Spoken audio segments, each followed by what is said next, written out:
Nakakaranas ba kayo na minsan walang-wala na talaga kayong pera, pero nakuha mo pa ring mag-donate o magbigay sa simbahan?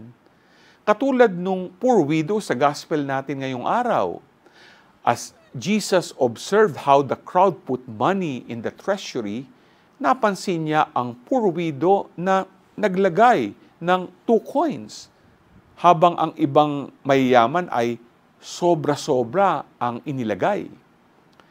Sabi niya sa kanyang mga disciples, "Amen, I say to you, this poor widow put in more than all the other contributors to the treasury.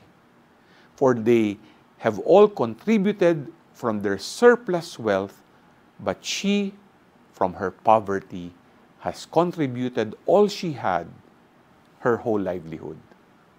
Sa buhay, madalas nating naiisip na more is better.